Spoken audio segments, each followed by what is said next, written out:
Welcome back. Joined again by Aron, my brother, and someone with many words, and words that have a lot of substance to them as well. Aron is a philosophy teacher. He is a lifelong friend and brother, and I cherish his existence greatly. Today, we'll be talking about friendship. We've explored this topic a bit already in an estuary session that we had together with some other beautiful people. And yeah, we've been meaning to talk about this topic for a while, had some scheduling issues. I've been very busy, to be honest, also with teaching, and Alan's teaching much bigger children who are actually adults. And so both of our schedules are very full. So yeah, I also missed a week of the podcast. I do still aim to make this a weekly thing. I have a lot of guests coming up. Those are all in the works. So back to weekly thinking and talking, and that would be great. But I also know that you guys prefer quality over quantity. So by honoring that, I'm honoring that by not just forcing out an upload uh, every single week, no matter what. But yeah, without further ado, here is Aron van Os.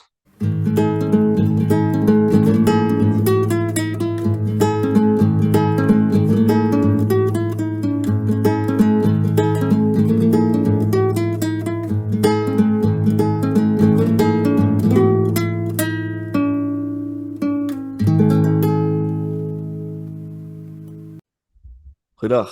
How are you doing? Was that a start in Dutch? Yeah, Because that was my bad. yeah, no, I'm good. I'm good. I'm good. How are you? Good. We already spoke before this, so let's not pretend. Uh, I'm just being polite. yeah, no, I already did an introduction before Okay. this, saying that we're going to speak about friendship because it's a topic that we've been meaning to discuss, and we did discuss it in the estuary and a little bit, but today I want to give some more space to it and think about it a bit more deeply. And so I'm just gonna, by the way, nice mic, but I'm gonna hand the microphone over to you to kind of give an introduction and A say what you want friendship. to say. Oh well, you don't have to feel any pressure. Just take it away, take it wherever you want to take it, and I'll respond. This is interesting. I'll just start off like I don't want to start off very abstract and just say like, well, the definition of friendship is. I'll just say like what kind of interests me about it, and then we'll go along. So I think for me, the subject matter of friendship has been kind of interesting for like a couple of years. I think I noticed at some point in my life I had to make an active effort to maintain um, friendships because I noticed that many of my, let's say my like my old friendships from secondary school, I had continued meeting up with them because they first of all they visited me when I was living in Ireland, and then I moved to Middelburg, and I think I sort of felt so like it's often like referred to as like a little social bubble that I fell into, that I built and got into a lot of friendships there. And I kind of lost contact, not really lost contact, but I lessened contact with some high school friends, and also with friends that I made in Ireland. And the difficulty about that, if I think about it, is that I noticed, especially after UCR, after my bachelor studies experience, I noticed I had to make a more active effort to be like, oh yeah, actually now I want to maybe get back into some of those friendships that I didn't maintain so well. And actually, like those people from my bachelor studies, like I was almost like living with them, like everyone was living on campus. So it adds an extra element if you have to, make an effort to find each other, etc. And then I was also noticing that, how do you say it? Like during your studies, you are in some sense, you're very intellectually stimulated. So you have a lot of, let's say, discussions in general already. And you reflect on life, and you do so very naturally, and it's sort of part of your moral, intellectual, psychological development that you're going through. And as you sort of get out of that, like people have to start doing things, like they have to start working, to make ends meet, etc. And I think the difficulty in that is that it's just difficult to maintain that which you felt you were building the friendship on, which is partly living close to people. So there's a convenience aspect to it. Mm. And then perhaps also, let's say, a more intellectual aspect, if that was it in my case. But for other people, it might be that, they befriended people in their football team. And that was the base for the friendship. So I started reflecting very deeply on like what is it that sustains a friendship over time. And I consider myself very fortunate that I have friends. Like I think one of my still best friends I've known since I'm 4 years old. So that still feels something very valuable to reflect on, and other friends I know since high school and others since university. But I found it always a very interesting and compelling question. And also, I think related to this little corner, I think there's a dual aspect to it. One of them is that the conversations we are having here are very specific, and it's very difficult sometimes to, I mean, like like they're not so specific that you can't integrate any of it. Like that's kind of the whole point, right? Like we're having discussions in order to integrate aspects of it in our lives. But nonetheless, I think you could argue that they are so specific that it's very difficult to just sort of invite someone in who isn't interested in it from the get-go. So you're not just gonna walk up to a friend of yours who you haven't seen in a few years and then start talking about reciprocal opening, something like that. Like that's just not a thing you do with friends. Well, you shouldn't. You shouldn't. Just to Well, be you shouldn't clear. exactly. Like You I'm could. not advising. Yeah, exactly. So coming to think of that, in that way, I was considering, okay, so then how should we go about this? Because now I'm building connections in a way in which I'm developing, like I consider this sort of an ongoing development. I think for you, it's the case as well. Like we're learning a lot in this process of reflecting on these matters together. And it sort of feels, I wouldn't say wasted, but just sometimes kind of tragic if you're not able to do so with the friends you've had for a long time. So I was thinking, like, how do I balance that out? Like, am I gonna try to, let's say, somewhat make my friends, let's say, go through some of this with me, or is it something separate? But then, what does that say about those friendships? Are those friendships therefore lessening, or are they still very important? So it's always been a topic of interest. And then earlier this year, I had to teach a course on academic writing, but it was a course in philosophy. So we centered it on a specific subject matter, and that was the subject matter of friendship. So we started off reading Aristotle's Ethics, and then specifically the um, eighth and ninth book, which are on friendship. Very worthwhile, especially because the ancient Greek sense of philosophy is much more about how should one live as opposed to what can we know, which is more of a modern philosophical question, even though it was obviously also raised by the ancients. Um, and I think that was very interesting. It was very illuminating to speak to the students, how they felt about it. But then we centered it more specifically on the topic of online friendship and whether or not that's possible. And there's interesting arguments in favor and interesting arguments against the possibility of online friendship, and that's something we had them write a paper on. And I also think that's interesting for this little corner because I've actually, let let me put it this way, I've engaged very friendly with people here. I'm not even sure if I can call them friends who I've never met in real life, and I'm sure you have as well. Like I know you have. So I think it's an interesting question. Like to what extent can we call these people our friends? And I mean, then obviously there's other questions. Like for instance, you and I are brothers. Are we friends? Or for instance, me and Madleef, we're romantic partners. Are we friends? Can you befriend your one of your parents? Like I think those are all interesting questions. So I'm basically just starting off with raising the questions, and Yeah. we can get into, for instance, the threefold division of Aristotle, etc. Like we could do that later, but I'm just kind of curious what you think of this pitch of the subject matter. Yep. Great pitch. Also, relevant pitch, I would say probably it's different for different people. I think some people they get most of their lifelong friends from university or like studying, I think that's quite common. I think in the Netherlands, it's quite common for Dutch people to keep the friends from secondary school, like you have partially. Um, I'll speak a bit about my experience because it's very different. So I don't have any friends from secondary school except for one that I reconnected with recently, who I actually saw 2 weeks ago. That's a funny coincidence, actually. I would even go as far as to call it a synchronicity. Um, so I went to a football game in a stadium that has 35,000 seats, and I had the worst seats in the entire thing. And I went to the bathroom, and it was super crowded. And here he was, the only friend I knew from my entire secondary school that supported that team. And so we arranged to go to dinner and stuff like that.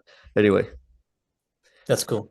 just to say that I made a lot of my friends after I started getting into philosophy and um, kind of things that are still important to me now.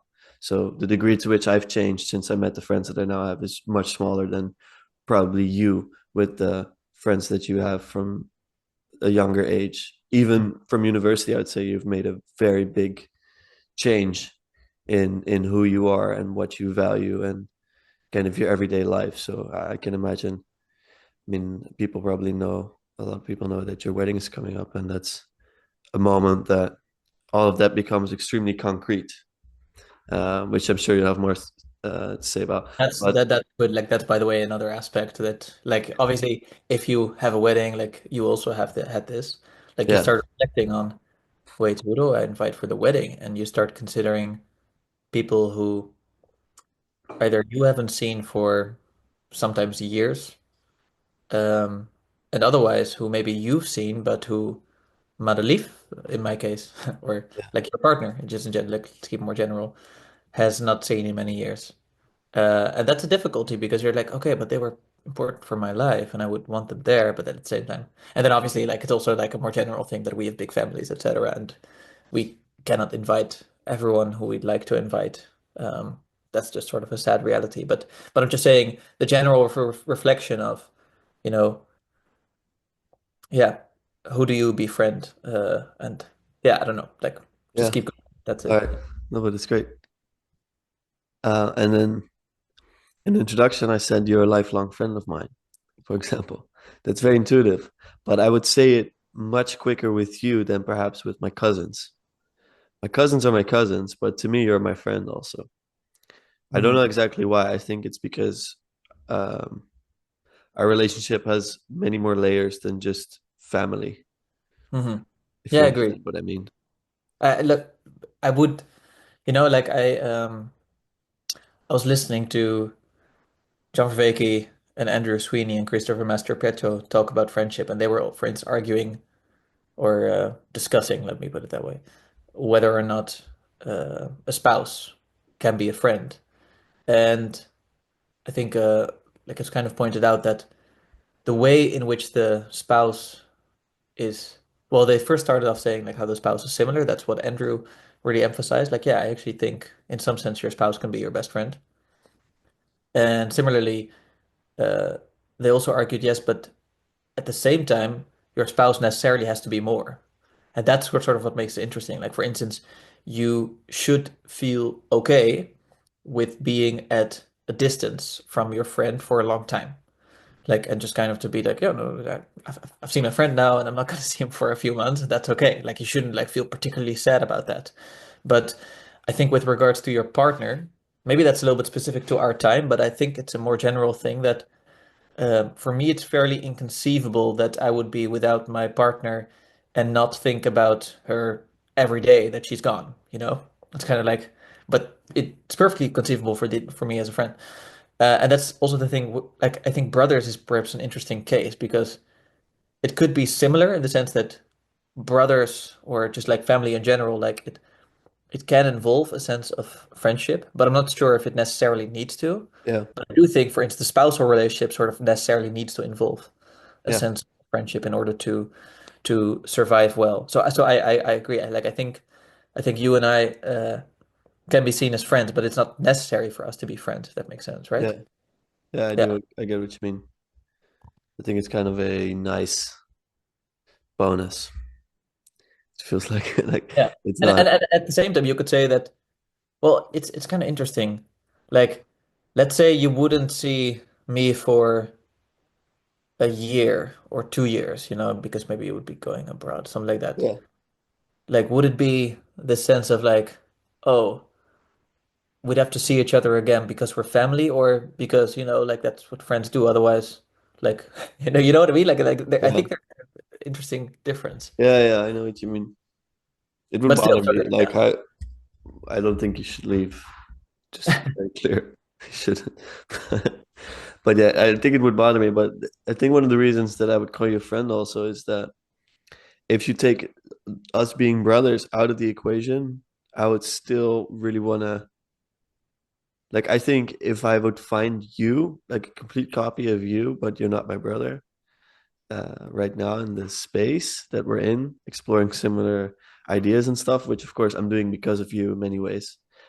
But let's say we take that out of the equation, I would want to talk to you on here. And if Yeah, you're yeah, I in the agree. Yeah, Netherlands, I would want to get to know you and stuff like that. So that's kind of that layer. Whereas, for example, there's a very small chance that I would have stumbled upon uh, our sister, my older sister, in daily life or with the topics that we share, but I have a very deep bond with her. And yeah, yeah, perhaps I know that that bond is deeper than I have with any of my friends, but we have, I don't know. I don't think I would be, kind of friends with her, if you know what I yeah. mean. Yeah, Uh, like, I see what you mean. And also, like, there's this sense that, like, we could talk about friendship as well, because there's this sense that perhaps you can only have a few really good friends, like really close friends. Like, that's something that Aristotle also yeah, emphasizes.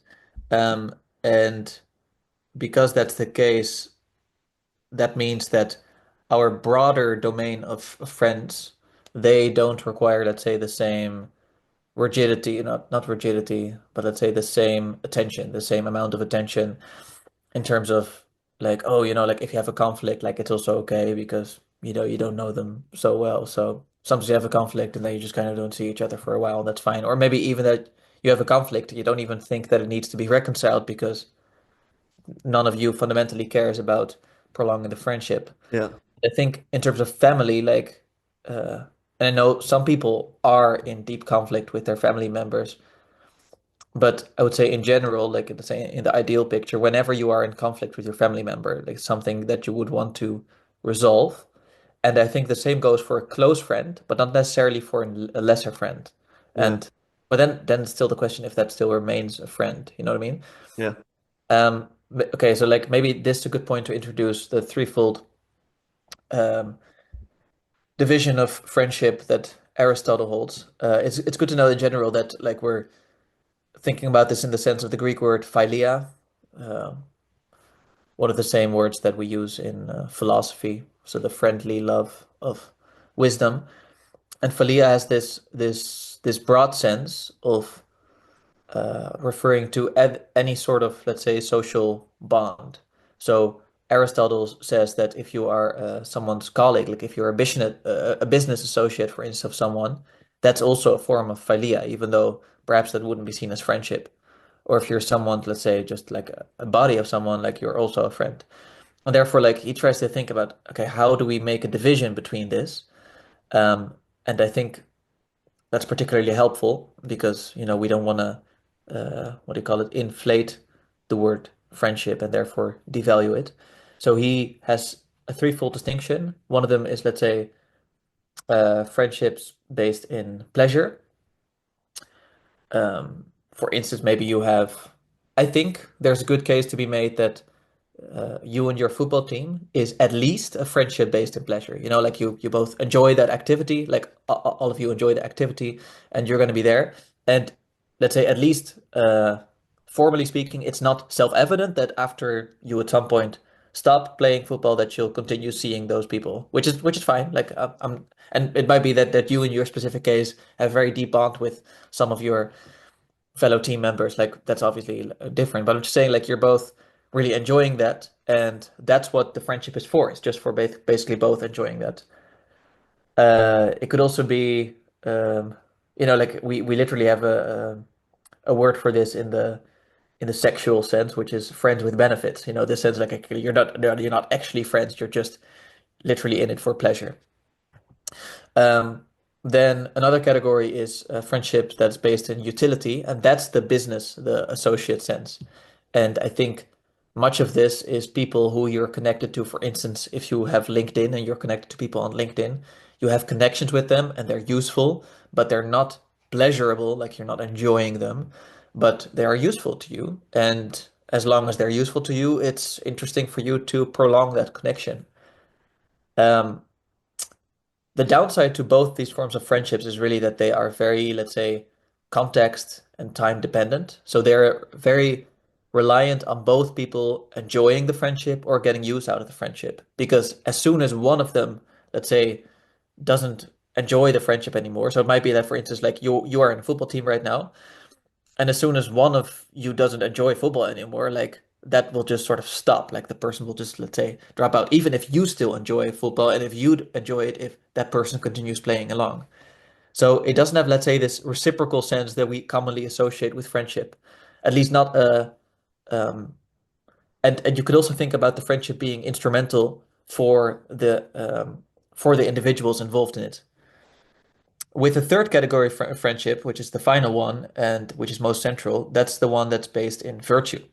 And a virtuous friendship is friendship for the sake of itself, almost. You could say that people relate to their friends and to the friendship itself as something that is its own good. And you are in service to the friendship, and you are in service to the friend, and you'd want the friend to do well for the friend's sake, and not simply because, well, like then that friend can serve me better, etc.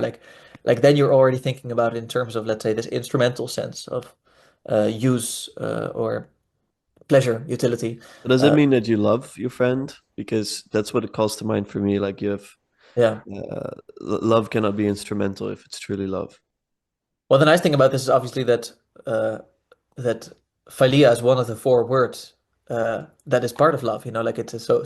so in all sense it can be a sense of love, but I think this both most deeply. Like yes, I think this has to be a love of the friend. I mean, there's some discussion in the Aristotelian literature whether Aristotle, in some sense, is an egoist, because he kind of argues that one of the main advantages to such virtuous friendships is that if you are a virtuous individual, you can see your own virtue reflected in your friend, because he basically says like two people that are friends are in some sense virtuously equal.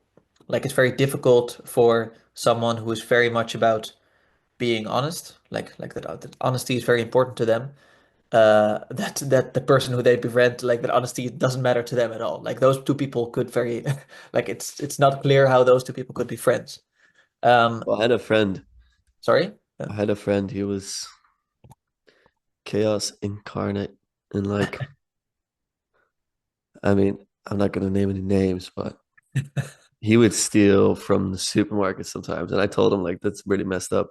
But um, and I don't think he really valued truth so much. I see. But I really loved hanging out with him. Like I thought he was so entertaining to hang Yeah. out with.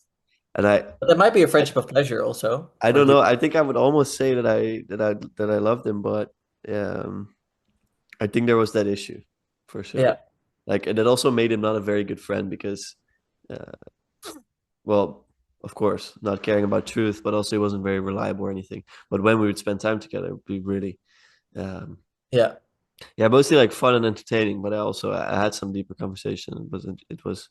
It was meaningful. But I think that's probably the reason why it didn't enter that but it next didn't last. stage. Yeah, I see. Um, Yeah, yeah, yeah. but And I think there's just something very insightful and interesting about that last stage of friendship, because that's, I think, as I was reading Aristotle, and I mean I did read that part before I was teaching on it, but as I was reflecting on it again this year, I realized that that's more or less what had um not bothered me, but what had been sort of on my mind so much during these past few years, reflecting on friendships, because I was basically confronted with the question like, wait, which of these friendships were friendships of pleasure and which of utility, and which Yeah. are actually like able to be friendship of virtue? And also that I realized like, well, I actually can't have like this is gonna sound like a brag, but like I can't have a friendship of virtue with like 20 people, you know? Like I also have to select like not select, but I have to be attentive to whom that is possible with, you know, and to whom that opportunity opens itself up. So I felt that I had to be very attentive, but I also wanted to be true to the friendship because I could just, let's say, almost in a Tinder dating fashion, uh, talk to people and say like, oh, you know, like I'm interested in someone who's very committed to virtue, etc. Yeah. Like, and I want that person to be my friend. But that's obviously Yeah. not the goal. Like, you also have to be true to, let's say, the friendships you already have and that you built. And I'm not faulting you for instance, not prolonging those friendships, but that's definitely what I struggled with. Yeah, Can I say something? of course. Yeah. Um, I think I've made the mistake once before, and I think it's something to watch out for, especially if you're intellectually inclined, to mistake sharing a lot of interests, Hmm. especially when the conversations are about really deep topics, and actually just this realness of the friendship, this realness of a connection, like this true um, love that you could experience. Like sometimes Yeah. it'd be like, wow, this is so much. This has so many more layers than something that I'm used to, and it seems so, uh, interesting. But Yeah. sometimes that's just that, and because it's so exciting and it's so, I don't know. Hmm. For me, it was especially like this when I didn't have people to speak to about it before that. You know what I mean? Yeah. When it was kind of such a novel thing.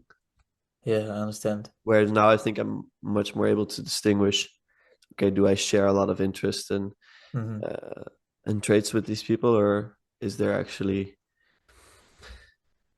yeah, this deeper something, this moreness Yeah. to it? I don't know. Yeah. I understand. And I'm just kind of curious. uh, if you feel comfortable sharing, like how many people do you feel that you could have? Like, you don't have to say like, well, it's Yeah, exactly four. Like I'm just saying like can you give like a range of like how many people you feel that such moreness is possible with for you?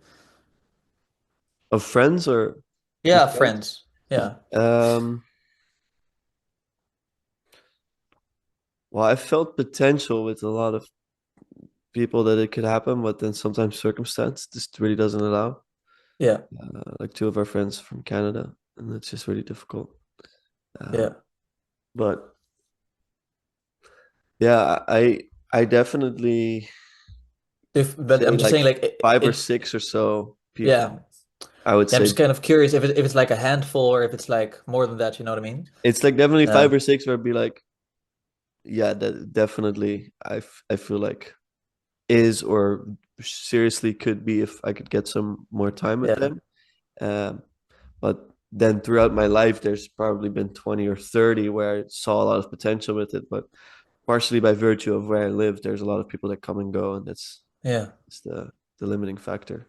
But also like sometimes it's also it requires almost like a step of courage or just experimenting because Yeah, like many of my friends are part of friend groups. So it's very tempting to kind of even if you see potential with some of them, or you might never see potential with some of them, it's like it's limited by the fact that you always see them in the circumstance of that group. yeah, And that's not a bad thing because the group in itself is also a wonderful thing. Like it's yeah, very nice to have a friend group. So you don't want to say like, you know, we don't want to hang out with the group because we want to hang out with the two of us, you know. Um, but I think all of that is very fascinating to think about, and therefore you kind of you it makes sense because you want to prolong those friendships as well, and therefore you kind of keep them in the group, and it's efficient, yeah, you know, because you see all your friends at once. And at the same time, you might miss out on deepening your friendship with one of them because, like, at least that's just kind of what I noticed that if I have a conversation in a group, unless it's like intentional, like an estuary conversation, it's very difficult to go in depth on certain subject matters because you yeah, kind of have this lowest common denominator sense, and that's not to fault group friendships. Like I deeply value those, and like the memories you create together is also something very valuable. yeah, You know? yeah, yeah, absolutely. That's a good Yeah. nuance. I feel like groups are, I don't know. I always hated groups as a teenager. I didn't really like them. But now, well, I when I'm in a group, I think partially because of estuary, sometimes I'm able to have this kind of Mm. more in-depth type of thing.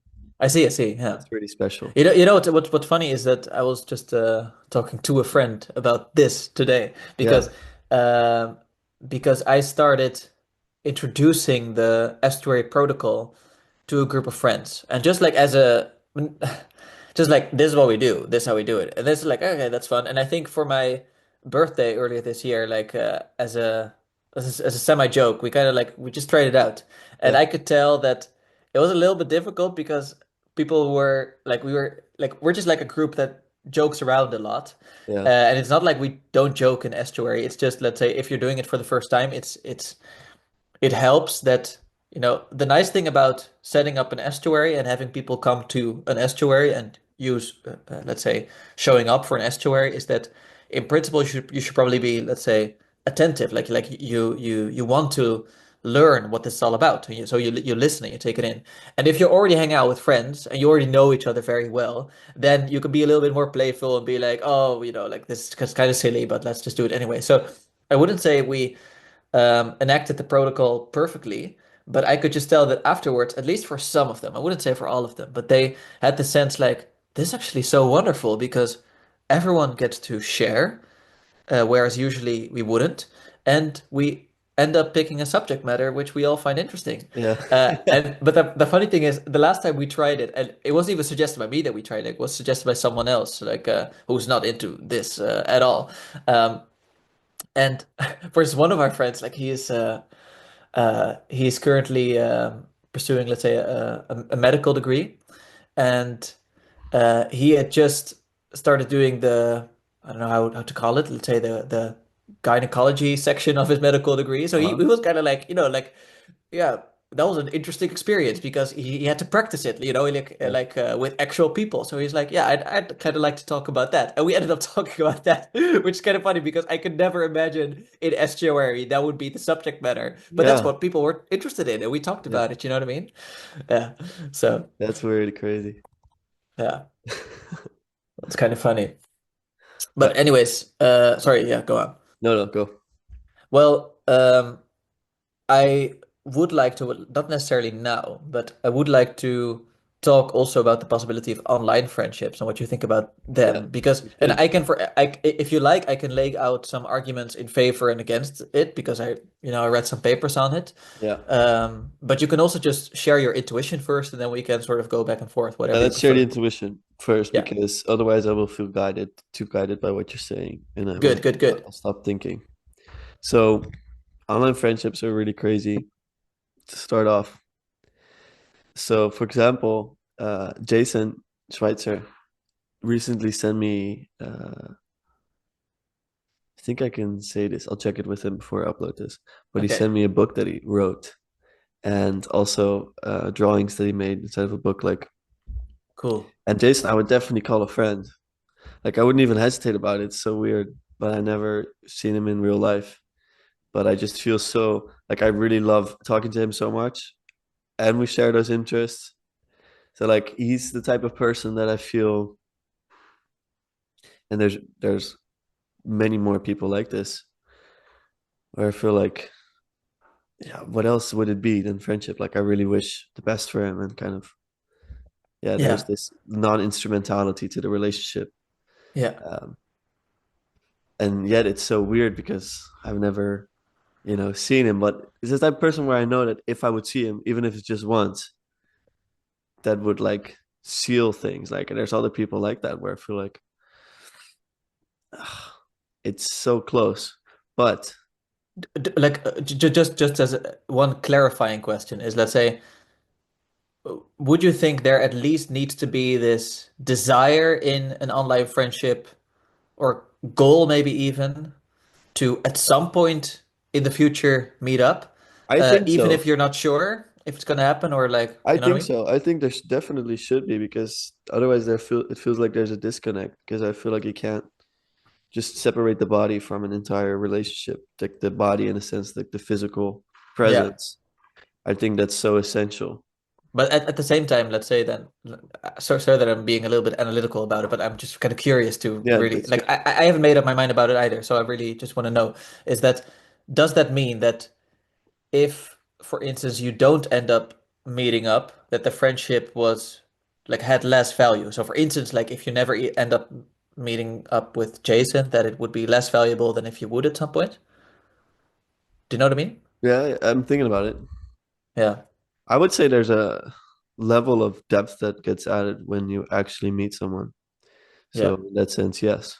Is it also the make it or break it that it wouldn't be a friendship otherwise, and it would only be a friendship after you meet up? Or For me, no. Like okay, I would consider him a friend. I would consider uh, quite a number of people. Like it's really difficult. Actually, Jules, she keeps telling my wife, she keeps telling me like, don't, stop calling. Well, mostly this is about people from the gym. He's like, stop calling these guys your friends. They're not your friends. yeah. Um, Well, it's but like I'll talk about that just yeah, for a second, okay? It's like there's something to be said for that, and I'm kind of curious what you respond to her. But this is also what what Vervaeke and Sweeney and Master Petro were talking about. It's kind of like there's a valuable sense in which your colleagues are your colleagues, and they can be good colleagues, but they're yeah, not your friends, you know. And that's a good thing. Like not everyone has to be your friend, like because then you devalue the yes, word that's friend. true. So yeah, yeah, I definitely feel like that about my colleagues. yeah. Uh, like I know I will never be friends with them. I have a good relationship with most all of them, and I know that yeah, that it won't be friendship. They won't be friendships. I'm pretty sure. Viveki also said like you could have a distinction between, let's say, a body and a friend. Like maybe the people from the gym, they're your buddies, but they're They're gym bros. yeah, yeah, But I kind of exactly. I've been making the mistake of thinking that they're my friend, kind of thing, or calling them my friend. Um, Yeah. like I've so my response to my wife was, "Well, you're right." I said to you, "You're right," and so I adjusted. So now I kind of distinguish. But all that said, going back to the online friendships, I would still feel like, especially when I've had multiple in-depth, longer discussions, I consider some of the people that I've had on here, for example, friends. But it's not a lot of them because some, like, I've spoken to once or twice, but the ones that I've continuously interacted with, let's Hmm. say, regularly text with or, uh, Yeah. share things with, personal as well as intellectual. Um, there's these different layers where I feel like there's some people in my daily life where I'm at in my world, Yeah. my location, that I share almost less with that I would call a friend. Yeah. So how could that online friendship not be a friendship? Um, I see. Not devaluing or reducing the physical aspect of it, but Yeah. it, it's So I just don't know what else to call it. yeah. So can I respond, or like Yeah, would you go like ahead. to con well, Although one thing I'll yeah. say before I Yeah. finish, sorry, maybe there's another category that we haven't been able to name, or maybe Mm. it should just be called online friendship. Yeah. Yeah, so like usually this is what is referred to as um like the paper that we read, for instance, like can virtual friendship be genuine friendship, be considered genuine friendship? And then genuine friendship, they use the Aristotelian framework. So basically they talk about the virtuous sense of friendship. Like, is that possible online? So obviously like they don't many people say like at least you can consider them friendships of pleasure. Maybe like you both get pleasure out of it, or maybe friendships of utility. But there's another argument whether or not they're friendships of virtue. And I'm just saying people differ on this point. And one caveat, or yeah, like that I think is good to point out before, um, is that these some of these papers already feel quite dated because they reflect on, Facebook friends, and it's like, well, yeah, people aren't really talking about Facebook friends, and then for instance they don't even consider the fact that online many people could be conversing mostly this way, which is through video chat, Yeah, which is I think very different than many of the forms considered by for them. sure. So that's good to point out, but nonetheless I think there's an interesting argument. So if I recall correctly, like the main argument made, and this is by Barbara Freuding and Martin Peterson, um, is that one aspect of friendship should be a sense of um, Well, first of all, like Aristotle, he talks about living together, about the importance of living together, and he doesn't mean, let's say, literally in the same house, but you should have common experiences. And they relate this to these authors related to the sense of theoria, that you should be reflecting together on your life. That's possible. That's still quite, they say like it's not necessarily impossible in online friendship. Like you can reflect well, but they should reflect on, let's say, more than merely the intellectual. And there's this sense in which online you could basically show off this version of yourself as opposed to reflecting also on, let's say, everything that happens during your day. But they mentioned that a third aspect is even more crucial. That's sort of, let's say, the virtuous aspect itself, is that because of the selective character of online friendships, and I mean specifically the way in which it idealizes someone. So, for instance, what you and I have now, like you know me in more dimensions than this. Like now I'm in 2D, right? Like I can't literally touch you at this moment. But at the same time, obviously, we've been in in this the same room, so that means that there's this sense in which I present to you an idealized version of myself, in some sense, because I'm forward facing. I choose what to include or not to include. Like for instance, I show this as my background, but I do not show the messy living room as my Same. background. I do not I hide the sit. clothes behind my back. Yes, exactly, exactly. So there's already that sense in which you idealize some of what you do when you're living online. But there's another sense in which if you relate to each other in an online manner, you mostly relate to the topics you find interesting. Or it might be, let's say, in a multiplayer game, it might be like the fun you're having from the game, and that you just don't feel this sense that you have to be honest about aspects which would be very obvious if you would only hang out. So, for instance, they give this example of Alice and Betty, and they form this online friendship, and they feel like it's going fairly well. And then at some point, I think if I'm not mistaken, I think it's Alice who asked Betty, like, "Hey, would you actually maybe we could meet up at some point?" Or no, no, it wouldn't be we could meet up at some point. She just asked, like, "Hey, would you be able to call on Wednesdays?" And then Betty's like, "Oh no, I can't do Wednesdays." She's like, "Why not? Why not?" And I said, "I don't know, like she's kind of busy. I prefer Thursdays, you know." So she doesn't really open up about why she's not able to call on Wednesdays. And coincidentally, what happens? Alice is going around town, and then she spots Betty right there because Betty is in a pool. I was like, okay, interesting, that's Betty. So she wants to say hi, but then she sees and finds out that Betty is being helped by a physiotherapist, and that Betty is barely able to walk. You know, basically that she's suffering from all these difficulties that make physical life very difficult for her. And the point of the authors isn't necessarily like they don't want to victim blame. They don't want to say, you know, like, oh, she wasn't being honest, because obviously this is something very serious. But they show that this is something that online friendships can do, is they mask aspects of our life, which in everyday hanging out would be very obvious to us, and therefore would be a matter of reflection. So it's not necessarily that the people involved are not virtuous. It's just that the framework itself, or the medium itself, I should say, through which you communicate, it doesn't stimulate or facilitate honest communication, because you only, and that's also because you select the moments of day during which you want to call. So for instance, you don't want to call in the morning, you don't want to, like, to give an example, because you might be cranky, etc. I can go into some counter arguments because I've read other papers in response to this, but I'm just kind of curious what you think about this Yeah, main no, thing. it's definitely interesting, and I would say Yeah. it could apply to some situations.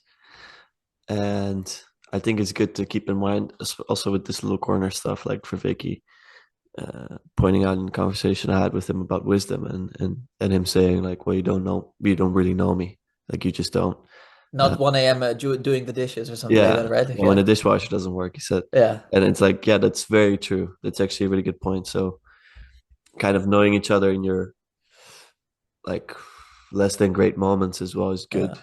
I would say for a friendship, it's very important. Which, yeah, and I think you do that actually with friends you meet up with, let's say, maybe not at the start of the friendship, but at Yeah, some point, if you start deepening the friendship, you notice like, that's how you respond to these situations, you know?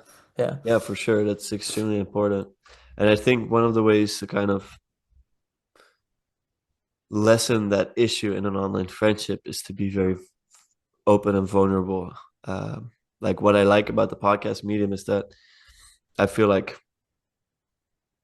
I mean, Christian is a great example of this. He kind of starts his whole, CBEX. yeah, Seabax. He starts his whole story with like, I wasn't faithful to my wife to start with, right? So you Yeah. start getting to know someone by probably his the act that uh the most shameful act of his life. He starts off with that. I'm not saying that you should do that with every friendship, you know, especially online, but it completely changes this norm that we've built up of Instagram profiles and kind of showing your idealized self.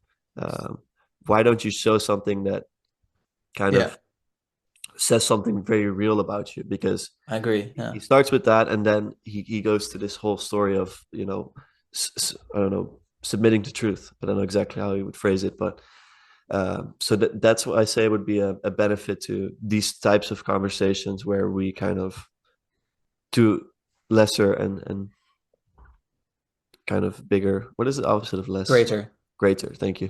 Greater degrees. We lay our souls bare a bit more.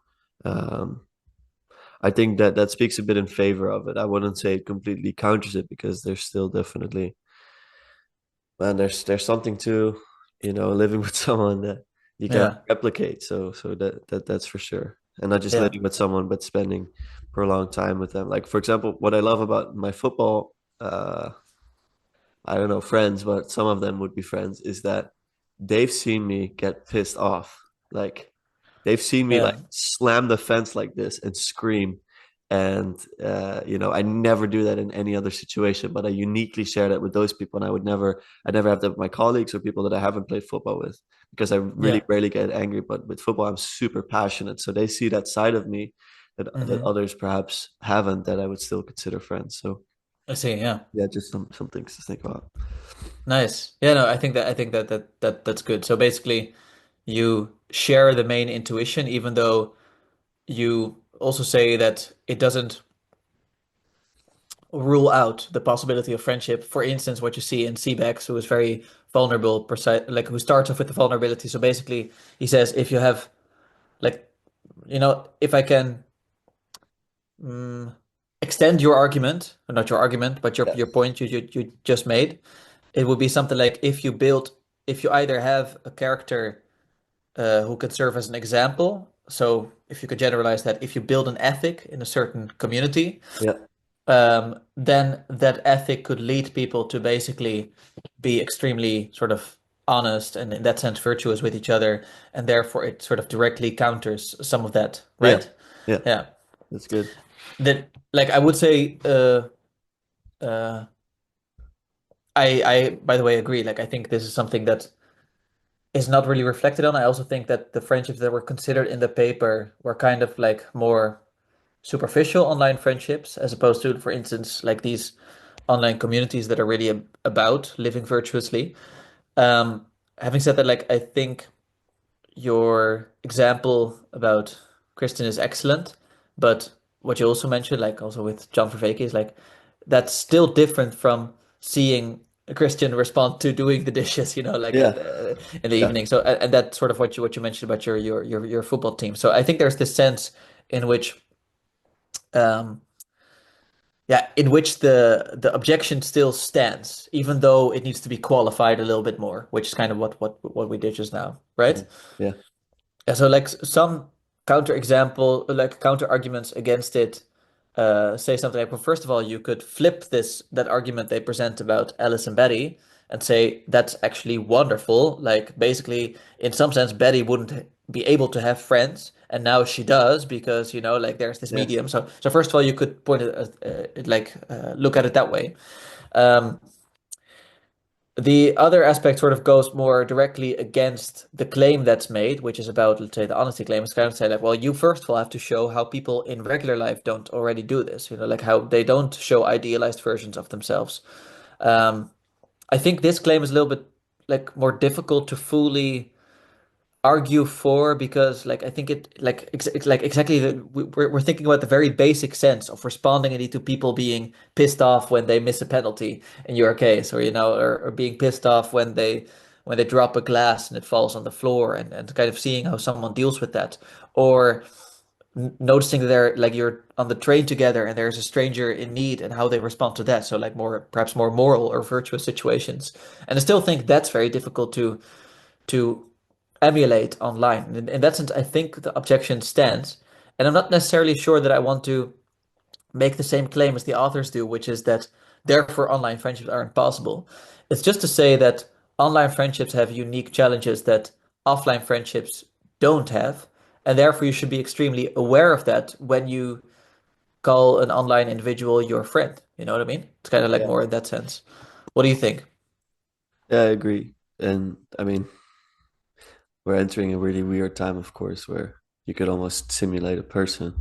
I mean, Yeah, there's definitely already relationships that are fake with bots, or I mean, catfishing is also a funny example. Then it's not a person. Uh, then it's not a fake person, but it's a person impersonating a person. It's yeah, that's yeah. I also know. kind of an odd one. I, Uh, I, I often end up conversations with those people, just kind of see like how yeah, long I can prolong it before it's sort of like just like as a fun thing. yeah, it's crazy. Yeah, I watched this whole Yeah, documentary about this, about like African men having this as their day-to-day life to kind of catfish middle-aged yeah. British guys and get money from them. But but so I think to kind of zoom back out a bit, um, and staying on online friends, I am feeling that it's possible based on what we've discussed thus far, and I feel that I wish the paper was also about this phenomena because then I think I could learn so This much little more still. corner. Yeah. Well, What do yeah, you mean? just like Or also like the Zoom and the podcast yeah, and these type of things. Because, for example, for Veki about David Schindler, he said, yeah, David, I can't call you a friend yet because we haven't met. But yeah. that implies that as soon as they meet, they're friends, right? Well, it implies that they not necessarily. It could Their relationship. imply but it could also imply mean that they would have needed to meet up, and afterwards they evaluate, can we call Yeah, themselves okay. friends now? It doesn't have to mean That's the moment possible. they meet up, right? Yeah, okay, that's Yeah, possible. So maybe that test needs to be had before you can call it a friendship. I'm yeah, open to that idea. But then sometimes I feel like people, and I'm guilty of this myself. I have called people my friends so quickly. Where I'm like, okay, how is that my friend? And then this person yeah, who I've spent hours with having depths of conversation that I haven't had with most of my friends. How is that not a friend? yeah. Or that's kind of a difficult. Well, it's also like at least you like one word that Viveki uses all the time is fellowship, right? Is that to Yeah, say that who uh whom amongst your friends could you enter into deep fellowship with? And the thing is, this was always provided by religious institutions, so you would yeah, enter into fellowship with people who you would enter into liturgy or Bible reading, like all those aspects. Like it would be the sense of like we're gonna do this together and we're gonna yeah, do this in order to become more virtuous. Like there's this sense, even if it's not made explicit, it's very clear that that's what's happening. And it's difficult to see if that always happens in all forms of friendship, which I think it doesn't necessarily in friendship of utility and friendships of pleasure. But it can in friendships of virtue. And I think that's really sort of the question that maybe, you have some friendships of pleasure and friendships of utility offline, whereas you have some possibility of entering into fellowship with people online who haven't encountered you responding to those everyday yeah. situations. So like there's this, and I do like I'm not sure if that's ideal. Like it's definitely like it's something that you want to cherish in some sense because it was simply not possible 20 years ago. And at the same time, it's also like just to be extremely aware of like, that's kind of tricky actually that is the case, that you can enter into fellowship with someone who you don't fully know? Yeah. Would you then also say that because sometimes I reflect on this, how this conversation is super close to us with just having coffee somewhere. Yeah. Would you say that friends that you would just do that with, or people that you would just do that with, Mm. could not be friends? Would you say that? People who you would just Who do, would for just meet instance, up for coffee? Like for example, say there's someone that I yeah, only met for coffee, like an hour, 2 hours, and I've done that maybe 10 times. Could they Yeah. be a friend? Uh, Only that. it Only like, that. but for coffee and I assume you had a conversation every Yeah, time. yeah, like deep conversation. Like it could be. Okay, so you would have a deep conversation every Yeah, you could time. have deep conversations and I see. And I guess your point is obviously, the point of this example would be something like, they don't, it's also a somewhat idealized circumstance because you're both, yeah, let's it's say, almost in the same this situation, neutral except they place. can't smell you and stuff like that. Yeah. Yeah, yeah, yeah. I see, I see. I think that's a good question.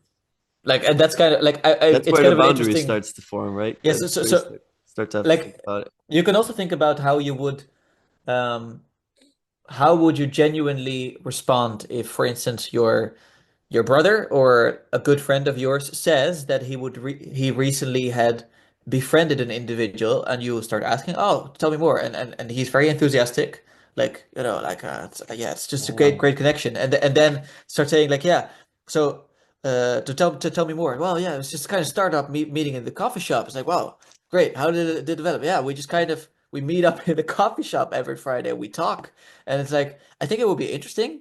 But part of you would also be like, wait, but don't you want to, introduce him to your wife or like something like that, or like, don't you yeah, want to? And there's this sense that it's like, okay, that's true. like, and I ask the same question to my students because, like, students are always very tolerant in, like, in this progressive sense, which is a good thing. Like, that's also a virtue, uh but they're so tolerant that they don't want to judge, like, even when we're discussing these types of subject matter. So I also said, like, just imagine a good friend of yours uh s- would start meeting up less with you, and because they would say that they actually and that's fine, like, it's because you also, like, you're both starting new connections, maybe because you both started studying, something like that. So it's fine. Like, it's not like you're upset by the fact that, oh, why are we not seeing each other so much anymore? But then when you do see each other after a few months of not seeing each other, that individual tells you, like, yeah, like, I have an online friendship Yeah, with this person, and it's very, like, it's really good. I think still part of you would feel like, okay, I'm sort of happy for you, but I'm also kind of sad for you, right? Like, yeah, there's this twofold sense that it's like, okay, I really see your enthusiasm. I see your experience is positive. Just like I would see the experience being positive of someone in the coffee shop. And at the same time, I would be like, yeah, but I think that friendship should evolve if you really want to have this sense of it prolong and it being a part of your life, if you know what I mean. Like, so I still feel there's something off. What do you think? yeah. I completely agree. Yeah. It's kind of funny, like, because when I relate this to students, like, some of them did kind of like cave, and others were like, I mean, yeah, that's fine, like, they just like, just like, yeah, Yeah, that's his choice. Like, if he wants to have online friends, that's okay. It's just like, that's okay, the okay, I see. How do I you're in a change the crazy you're in a example? crazy Or place.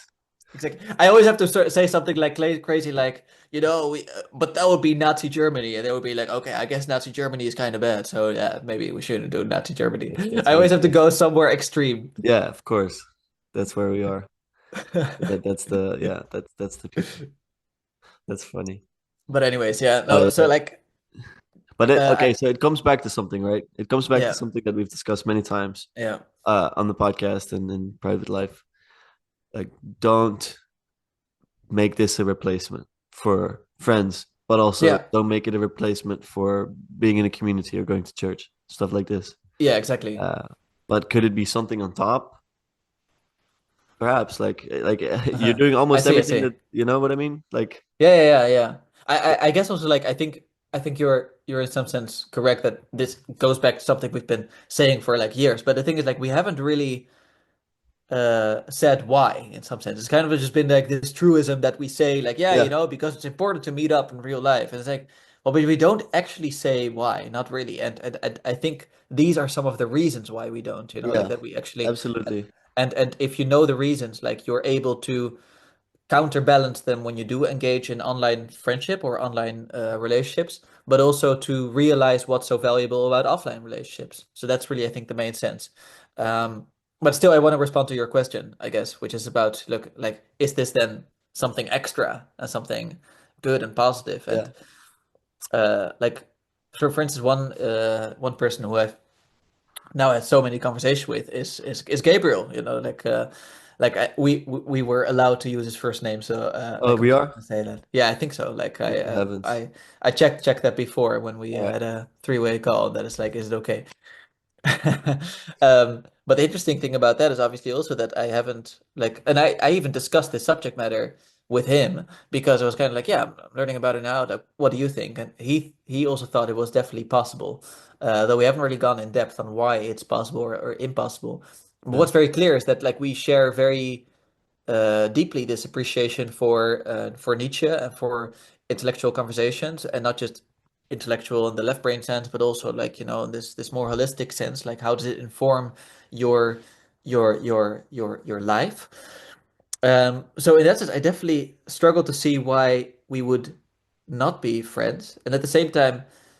I don't want to go into specifics, obviously, but let's say just a major life event happened in his life, and he shared that. It was wonderful, but it was also kind of like I kind of feel like I should visit you now, like just to kind of Yeah. to really seal this, to really be Yeah. like, oh, like, and I wanna witness this life event. That's sort of to keep it very, very, very broad and unspecific. But I think you see sort of Yeah. the reason why that's the case, right? Yeah. Yeah, absolutely. Something came up for me as well that I don't know, maybe it's not like this for you, but I think through this little corner and some of the conversations that I've had on this podcast, some with people that I know in real life, but a lot with people that I don't, it kind of also made me aware of what I lacked in some friendships.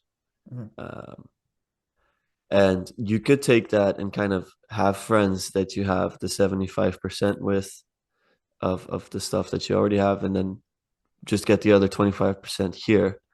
But Yeah. I would say you would agree that there's clearly a problem there.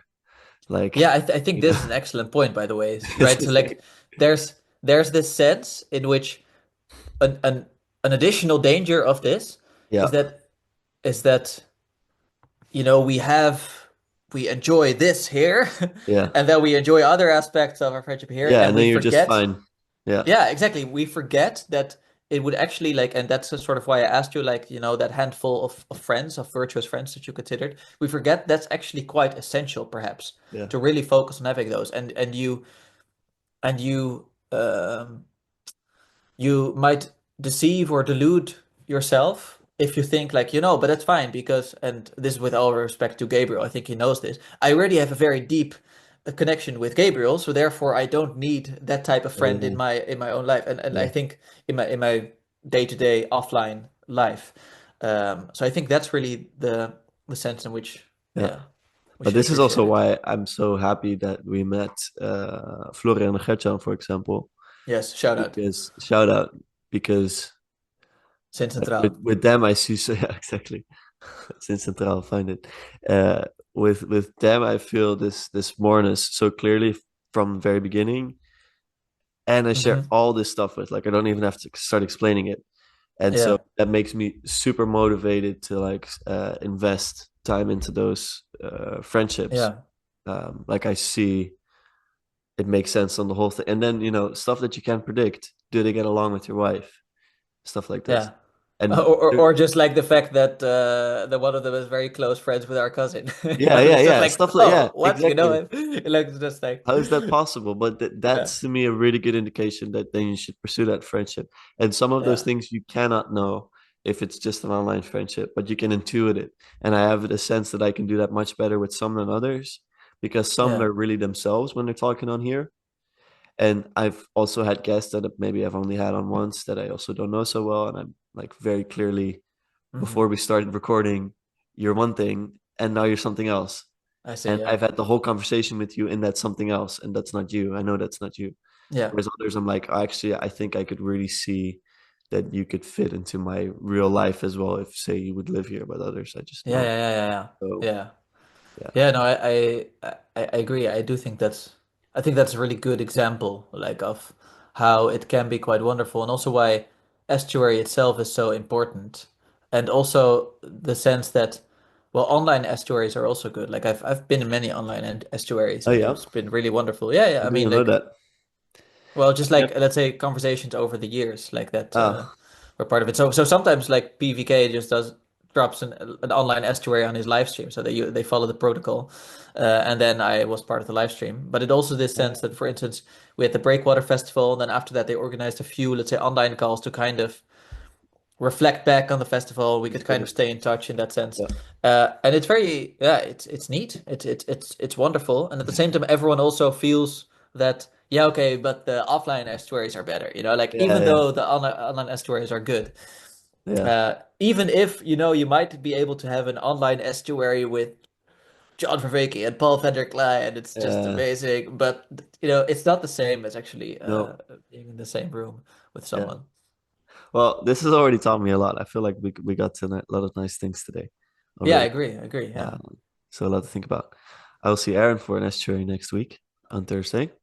Yeah, good. Um, If maybe we should just mention, like, let's say if our yeah, estuary is in Utrecht, that's so cool. I think they can drop a comment, or can they maybe even People, I have contact? an email. I have an Okay. email. I have comments. Uh, okay. So either you do it publicly in a comment, or you can email Lucas, and you're very welcome to join. It's going to be next week, Thursday, so in the evening, so in Yeah, Utrecht. And if you want more details, yeah. I won't put that in the comments. I don't think just for the address and stuff. yeah. I'm Uh, assuming you're going to upload this before that yeah, yeah, point. yeah. I'll upload Yeah. it on Sunday. I think Okay, so then it's if you're then it's gonna be this Thursdays, this like in a few Thursday. days from now. So Yes. you must be watching before Thursday, Yeah. otherwise you're doomed. Yes. But we're doing it like every month, so Yeah, yeah, not to worry. And also, it exactly. reminds me that we should still contact Paul to kind of do the estuary promotional thing. Yeah, Remember, you're we were right. gonna set that up. Yeah, yeah, you're right. I'll give him a DM. But thank you so much for your time. Always a Yeah, pleasure thank you, talking to you. man. It And was really expect to wonderful. And talk I'm to you happy to, offline. besides calling you a brother, also able to call you a friend. So it's wonderful. That is wonderful. All right. Okay, man. You're very, very Yes, good. bye-bye. Bye bye.